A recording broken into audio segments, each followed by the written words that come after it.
Hello there, everybody. Welcome back to another fantastic episode in the making here at the High Performance Human Podcast. The guest that I have on today, jeepers, he is one sought after cat. It has to be said. Rex Afrasiabi is the owner of MA Legal, but he's also the owner of a whole bunch of other stuff as well, which we're probably going to go into at some point as well. He is an entrepreneur in the purest sense of the word, but my God, is he a smart cookie as well. What I love about Rex, aside from the fact that he's incredibly successful in whatever he touches generally turns into gold, the way he does it and with the smile that he does it with, it just makes you want to like him, right? He's one of those guys, right, that when you look at him on social media, you kind of get that you get a little bit of a tall poppy twitch and you go, what a wanker. But the thing is, his smile is infectious. His personality is so endearing. And he is actually one of the most giving humans that I have ever had the privilege to meet. Rex, an absolute pleasure to have you on the High Performance Human Podcast, my man. How the hell are you? Andy, wow, what an intro. I didn't know you were going to do that intro. I'm like touched. I nearly had tears. Like, thank you. Mate, I'm here all week, man. I'm here to serve. I'm here to serve. Now, Rex, I'm really, really glad that I got to have you on one of the early episodes of this podcast because my humble opinion of you, both from the outside, but also getting to know you on the inside of things as well. You, for me, are very much someone who exudes high performance in whichever angle you look at it from. And so I was really interested to hear your thoughts around a few different things that make up high performance, because you're into your fitness and you're into your business and you're into your leadership and your mentorship and all that sort of stuff. So there's a hell of a lot that we want to unpack in this episode, team. So make sure you've got yourself a cup of hot brown if you're listening to this, because it's going to be worth listening to. First things first, though, Rex, there's a few people that won't know who you are. So for the benefit of those few people, can you just give us a bit of an MO, a little bit of a genesis story as to who Rex is? Again, thank you for the intro. Where do I start? I'm a lawyer. Don't judge me on that. But from being a lawyer, I've done so much in my life and still do. I try to live a good, balanced life. So my core in my life, my whole purpose is always to help people. So everything I do comes back to that balance. So whatever rocky road I face, as long as I know that's the core of it, I'll get through it. Yeah, look, man, and that's another thing that I love about him. He knows he deals in all sorts of complex situations and business models and all this sort of stuff, but he just has such a simple outlook on everything, gang. It's awesome. Now, Rex, the one big question that we ask all of our guests on this podcast is what their definition of a high performance human is. Now, I personally believe that we have the four elements of a high performance human, which is success, influence, connection, and happiness. But in your opinion, what is your definition of a high performance human? I think it's to optimize your life for a holistic balance. I know it sounds a bit weird, but I strive for balance in my life. So with health, I think health is fitness and what you eat. So I try to balance that. I do at the moment, it's September, so I'm doing 60 sessions in September, 61-hour sessions in September. I call it my 8% club, because if you do 60 training sessions in September for 1 hour per session, 60 hours in a month of September, it equates to 8% of the month. Try it. If you join the 8% club, which I've just created myself, you will see a very different element to your fitness and mindset. Because if you're fit and your body's functioning well, your mind is thinking differently. With work, with that holistic balance, work for me, it doesn't matter what you do as long as you have a purpose and what you do fits your purpose. So mine's simple. I want to help people. So as long as I'm doing that and everything I do goes back to my purpose, I know I'm being successful in my own definition of what success is. You can ask 100 different people, they'll probably give you a different definition of it. But I think if you say I want to become a millionaire, then what? Mm. Money or toys or whatever the case may be, in my opinion, doesn't work. It needs to be something more to it, not a purpose, not a goal. I love that. I love there's a couple of things that I want to unpack with that. What you mentioned before about making sure that what you do fits your purpose. I think that is a synergy made in heaven, to be perfectly honest. And let's face it, Rex, and you speak to so many professionals or business owners, both small and large, and you speak to a whole range of different people, and in a number of situations, there'll be so many people that feel that they don't have the rights, or they haven't got the opportunities or had the chance to really do something that does truly align with their purpose, right? They feel that they do a job because they have to do a job. It's got nothing really to do with that, but it acts as a function to produce income, right? And one thing that I can attest to this team is with Rex, if you were to do your homework on him, which I highly encourage that you do, the different business components that make up his operation as a professional, each one of them has got that purpose very much at the core of what he's doing. Whether it is the purpose with his online conveyancing, with his online conveyancing, it's very much a purpose of wanting to help streamline the process to save people time and save people money, and make things more effective, so that it helps more people do more things more often. Obviously, with his legal services, he's been probably seeing people at their worst moments in life and having to help them through his skill set that he has, and he's got a number of these things going on, and all of them, it's that's at the core. Now, Rex, when you've come across someone that has been very apprehensive around doing something that they feel actually follows their purpose and jumping ship from whatever it is they're doing to a purpose-driven life, what has been your advice, generally speaking, to those people? I feel like some people don't realize what their purpose is. They just get success. So they're good at what they do in terms of a job. They don't realize they're good at what they do because of their purpose. I feel like there's a misalignment. People succeed because there's a passion for it. The passion comes from your purpose. So it's just a misalignment. And often I see the misalignments in goals. Their goals, or where they want to get to, and what success looks like for them, is different to how they're measuring it. So there might be, a lot of people's goals, I want to live a balanced life, I want to spend more time with my family, etc. But what's your measurement? Oh, my bank account, or how much salary I'm making. Well, that doesn't align.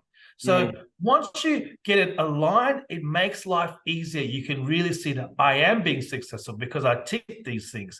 I am doing my purpose because I know what my purpose is, and I know the stuff that's making me successful and going that extra mile is because of my purpose, not because of the dollars in my bank account or what I'm getting paid.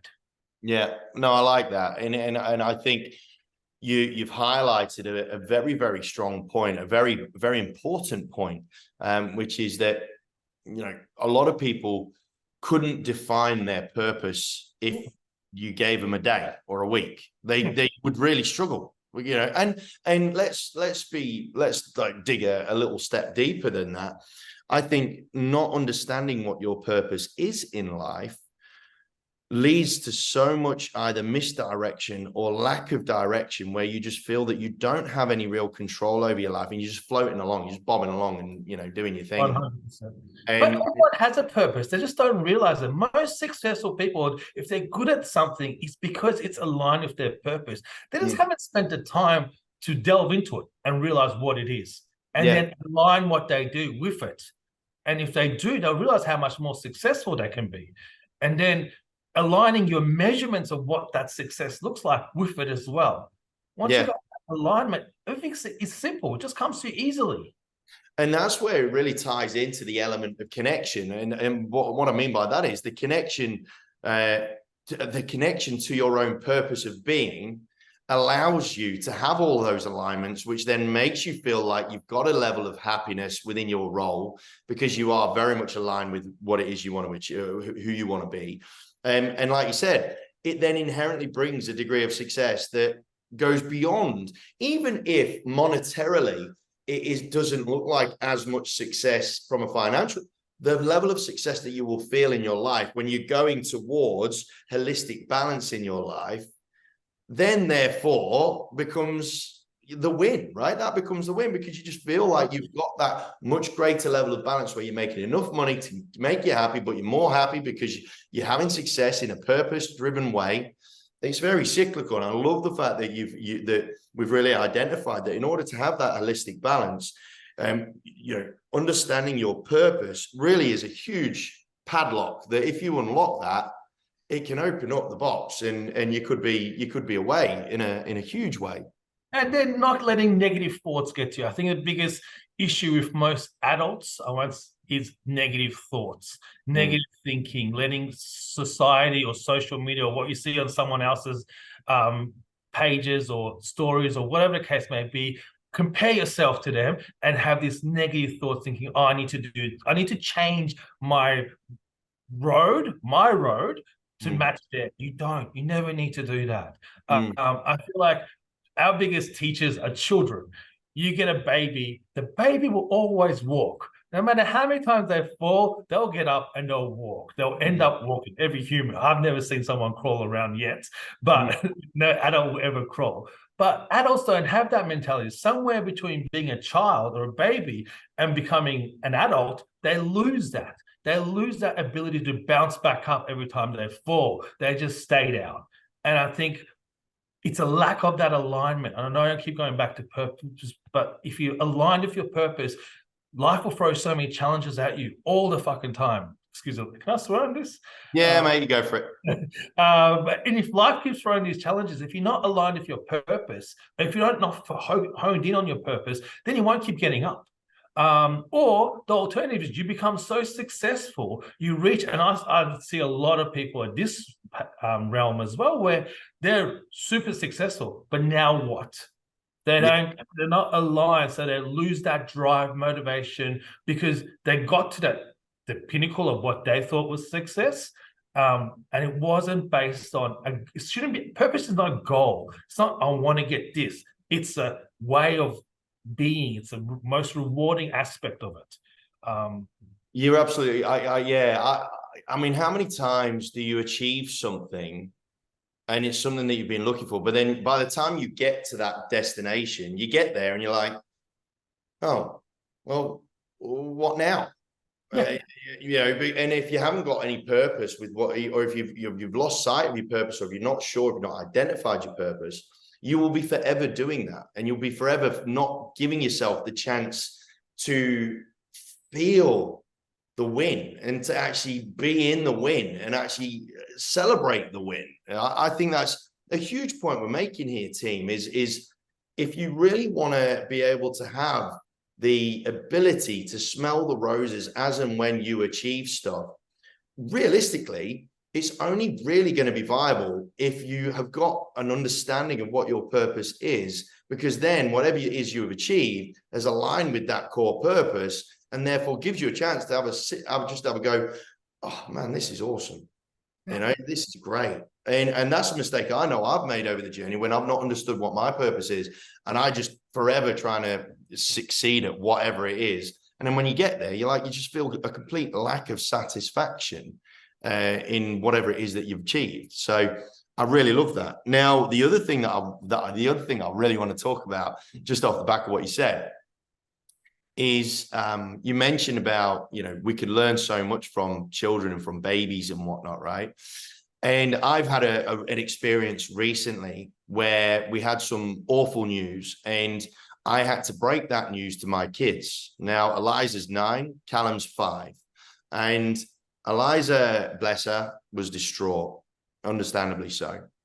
Now, Callum, though, when I spoke to him about it, and I spoke to them separately, Callum really moved me to a much greater extent than what I realized he was going to do, right? And bear with me, team, while I explain this. So I had to break the news to Callum, and he was I was holding him, it was on my hip, and I explained it to him, what had gone on. And he had a little tear in his eye, because I said to him, I prefaced it by saying, look, man, I've got something to tell you, and I'm not going to lie. It's not going to be nice. It might upset you. All right. And then I told him, and he had a tear in his eye. And then you saw him, he was thinking about crying, but then he stopped.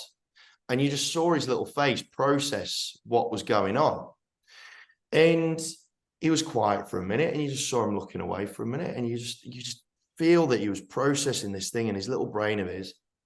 And then he said to me, he goes, so such and such isn't breathing anymore, because it was about a passing of. And I went, no, look, unfortunately not, mate. And he goes, oh, that's sad. And I went, yeah, it is. And he said, and then afterwards he said, oh, I really enjoyed spending time with him. And I went, oh, mate, like the simplicity of his processing of what went on was something that I wish adults had. Adults spend so much of their energy in just complicating the shit out of stuff.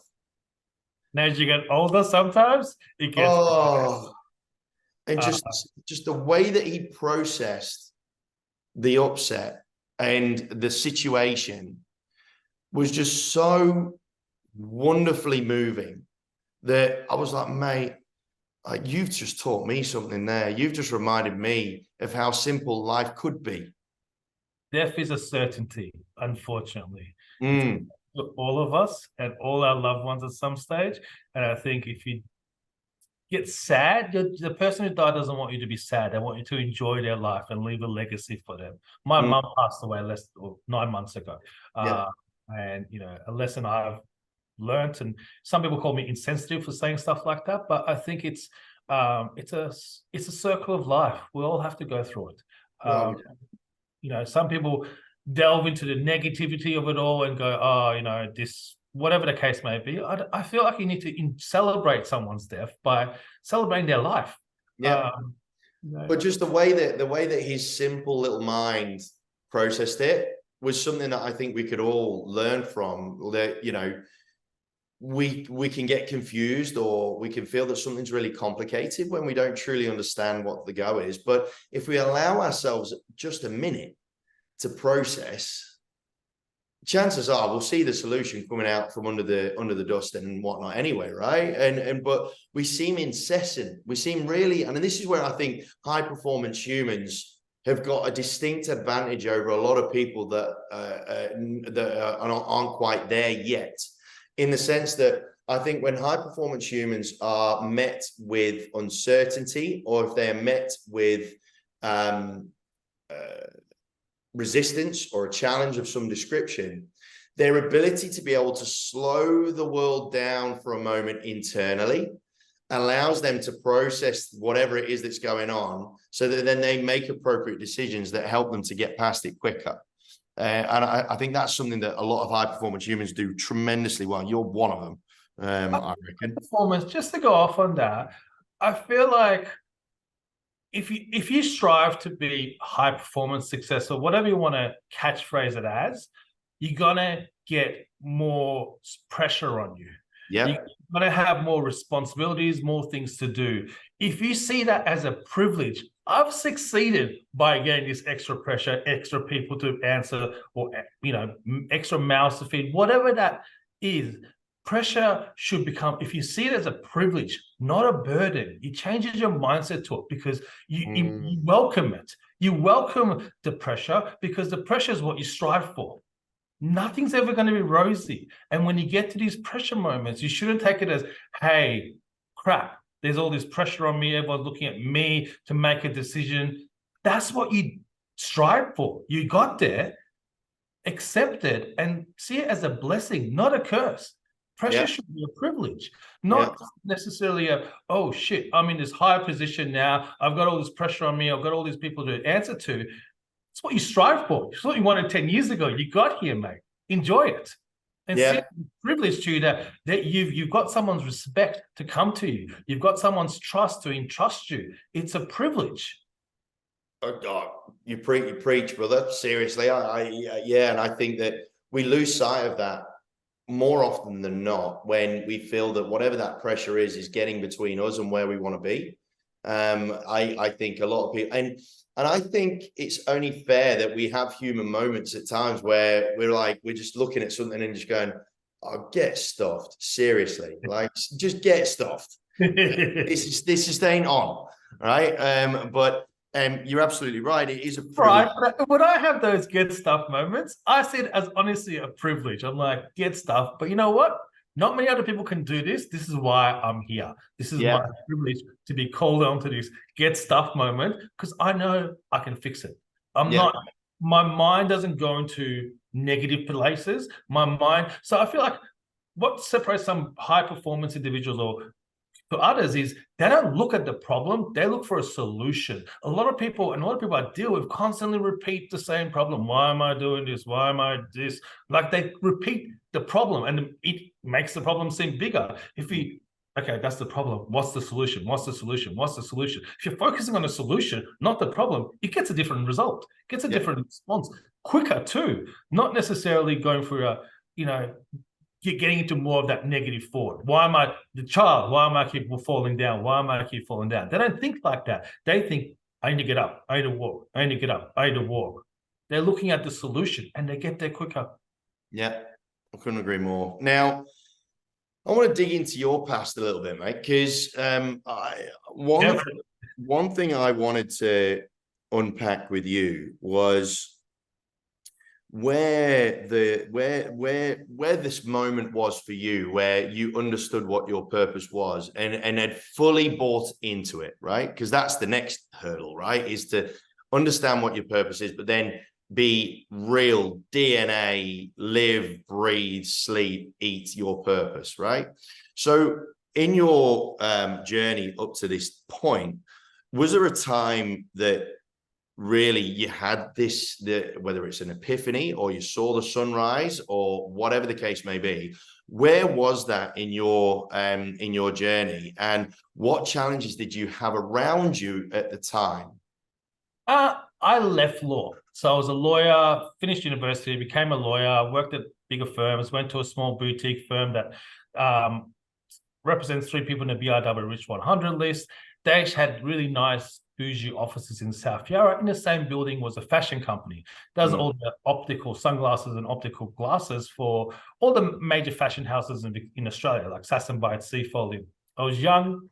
I had blonde hair and blue contacts and lived in a solarium. Don't judge. It was cool back then. Totally judging. Absolutely, I'm judging you. But the clientele that went, so I left law. And I went and joined them as a general manager, and was there. And in terms of, if it tells you got a job where it pays well, you get an Audi TT convertible. Back then was a good car as your signing bonus. You're under 30 years old. You're traveling the world, going to fashion shows. Everything else that comes around that, fashion models that want to, suck up to the general manager for various things. Like, it's a good perceived lifestyle, and it was paid well, lived well, like all of that. It didn't fit any purpose. Like, that's when it came to a realization, this isn't fulfilling. It's fun, it's a lot of fun, but it's not fulfilling. And then I went through this, it felt like a burnout, but it wasn't a burnout. It was a misalignment, because it wasn't because I worked hard. I work 10 times harder now. I don't feel like a burnout now. But back then, it felt like a burnout for me. Like, it felt like I wasn't, it was my misalignment. I didn't have a purpose. It was self-discovery during that process. This is not for me. It's a lot of fun. Highly recommend it to anyone, under 30 that wants to travel the world and do all sorts of stuff. But that was my realization moment, when most people will think, hey, you're successful, you're under 30, you're working with some of the best fashion brands in Australia, you're traveling the world to various places, exotic places, great lifestyle, but no purpose, no real purpose. And I think we talk about burnout. I think that's probably a really, really good indicator for you. If anybody's wondering where their watershed moment is, or is likely to be, or whatever the case may be, if you are finding yourself burning out, then that can be a really, really, really good indicator, natural indicator that you might be just even slightly off an alignment with your purpose and your purpose for being, right? I think that's a really good sort of thing to highlight to people, is that burnout can be the signal that something isn't quite right in terms of the alignment with who you are and why you are and what have you. Because when you do find your purpose, your genuine purpose to being in existence, then it's like you always find energy, right? You always find energy, right? And it's not hard to find it. You don't have to fake it. You don't have to mess around with it. It's there, right? It's always there. You always find it from somewhere. It's crazy how the body and the mind works in that respect. But it doesn't feel like work.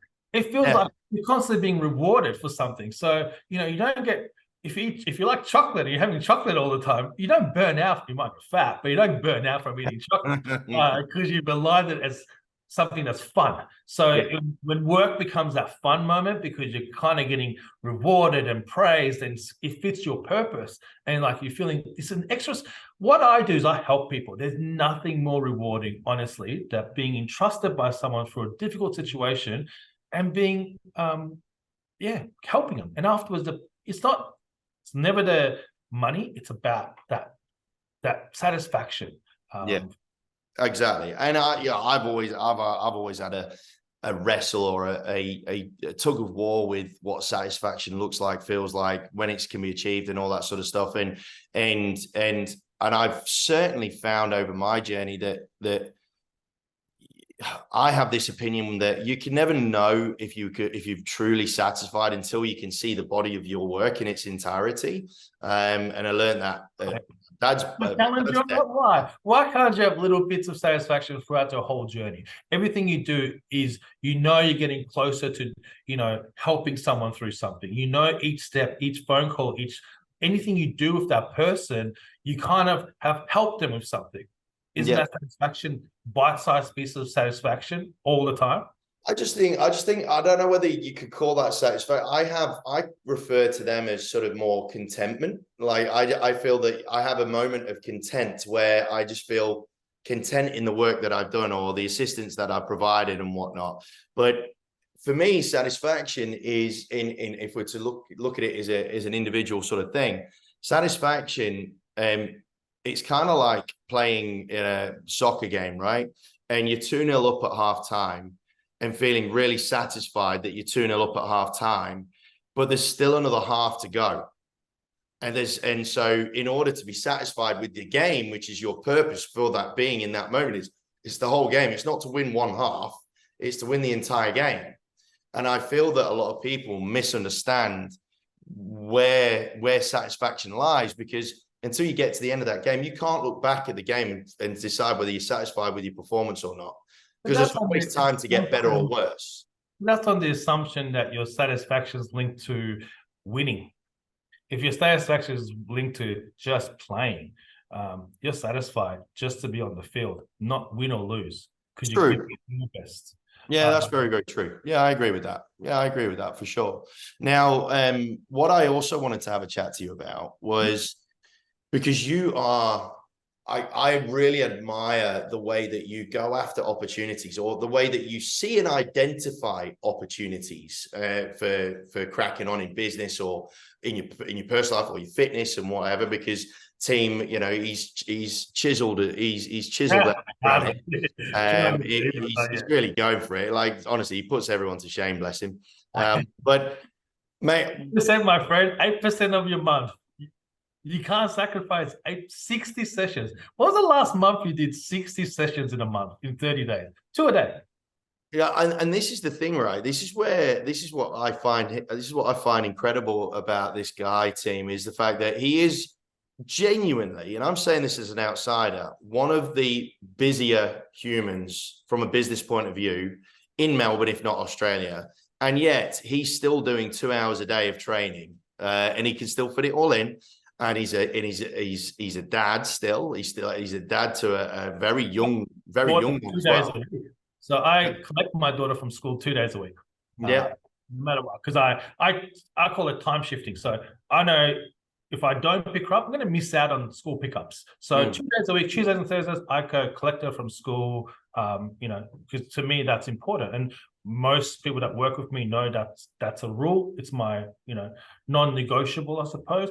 Some variations I can't convince the court necessarily to let me off on Tuesday. So I have a very amazing ex-wife that is a rock star herself, so she's flexible with that. But most of the time I time shift, so I go pick her up 2 days a week no matter what. I don't normally work weekends either, and from the 2:30 or 3 o'clock until 7 o'clock till she goes to bed, I'm off those 2 days a week. You can't really contact me unless it's an emergency.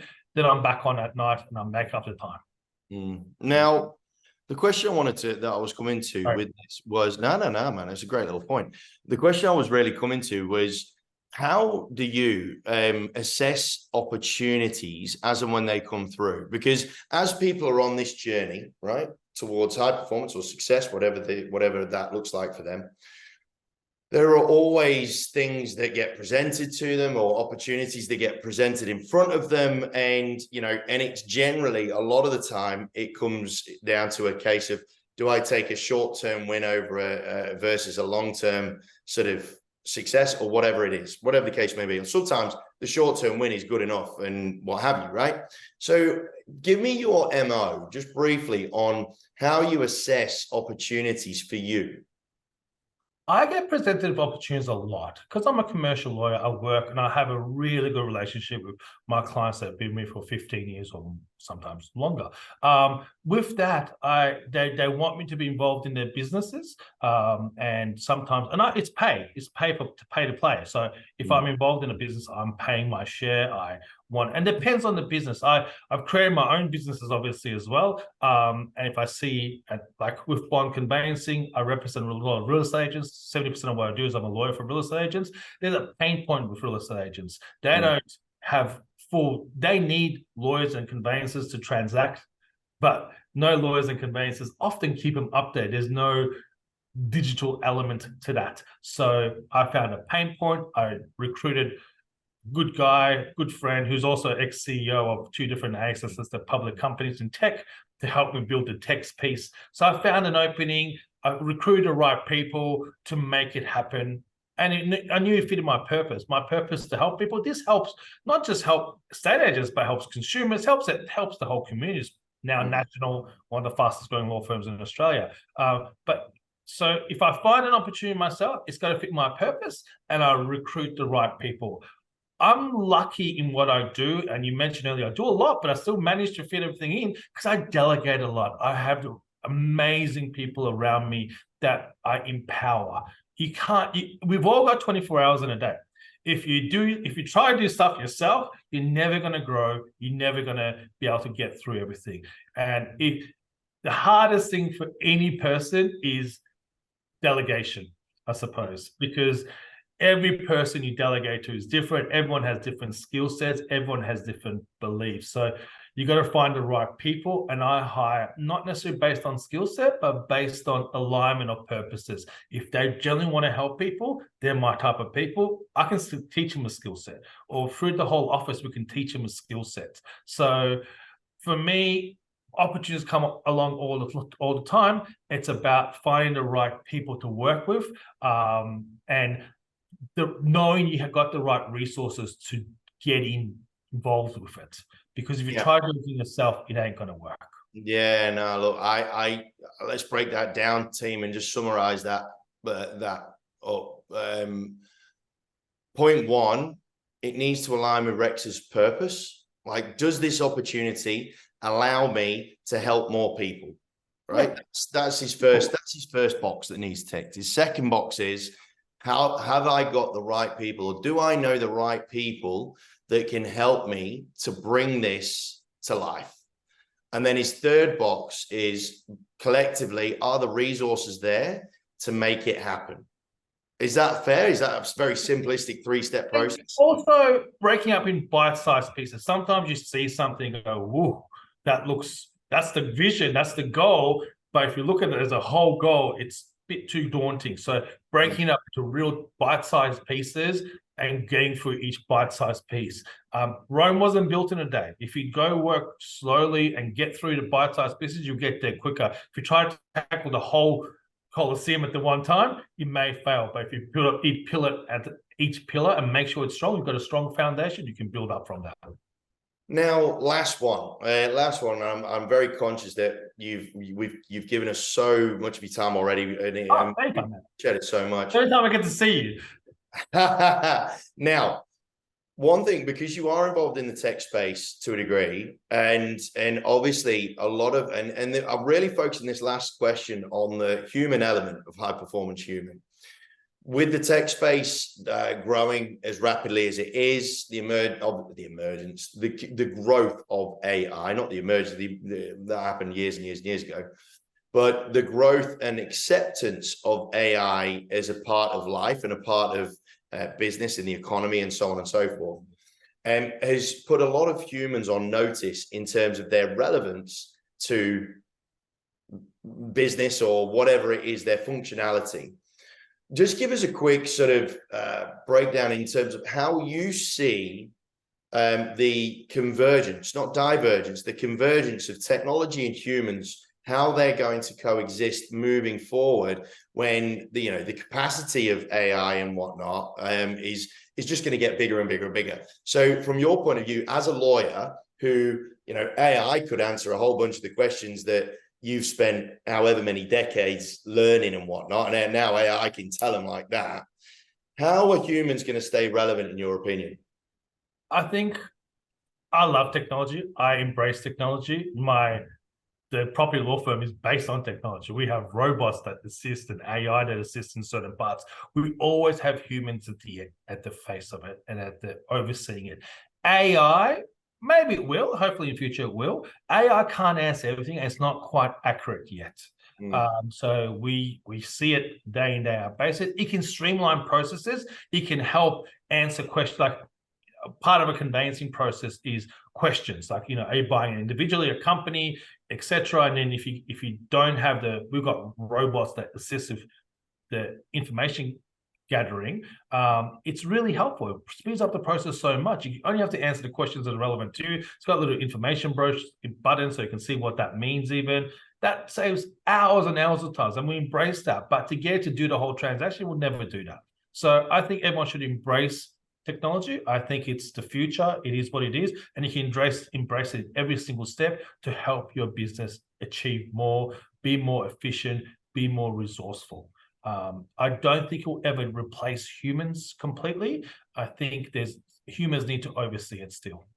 I think that hopefully this will give people a bit of a sigh of relief that as long as there is a human consumer, there will be a need for a human being at some point, right? Yeah. I think as long as there is a human consumer, there will always be a need for a human. And I think this is where, it's not the future, it's the now. And I think that if you want to help more humans more often, and as Rex is proving with Bond Conveyancing, which is one of the fastest growing legal firms in the country, he is showing that by allowing technology to infiltrate the business and be a core function, a core pillar of the business, it's allowing them to help more humans more often, which is aligning a lot more with his purpose, which he's getting to live out way more often than what he would have done if he tried to do it all by himself, or even just as a bunch of humans doing it, right? So that's where you've got to focus your mind. So part of Bond is the online portal. As an agent, you can log on and see all your contracts. Everything's in one portal that can log into your CRM program. So during your CRM, you've got all the documents, the Section 22s, you get SMS updates. Humans can't do that on a 24/7 basis. So you need to embrace that tech. Tech is amazing if used properly. You can achieve so much more for a better customer, not just from an agent. If we buy or sell a property, you have an app with everything there. You can do it all online at midnight if you're busy or you've got overnight shift or whatever, or you can come to an office and see someone. So you need that. A human is not going to be available at 12 o'clock at midnight to do that stuff. Whilst if you enable technology to enable you to do more, it's wonderful. It's amazing what it can do. Absolute game changer. It It really, really really is. It really is. Now, Rex, I cannot thank you enough, my friend. I reckon this isn't going to be the last time we see Rex on this podcast for sure. I'm fairly confident that we'll be seeing him again. But team, make sure that you follow him because he is an absolute inspiration for me. He is a fine example of what a high performance human looks like, feels like, what he does, how he acts, his attitude, most importantly, towards everything that he does. It just exudes high performance, in my humble opinion. So make sure that you follow him. We'll make sure that we put all of his various links in the description. So go onto your podcast channel and find them from there. Rex, thank you so much, my man. It's an absolute honor to have you on this podcast of ours, and we can't wait to have you on again real soon. Thank you so much, Andy.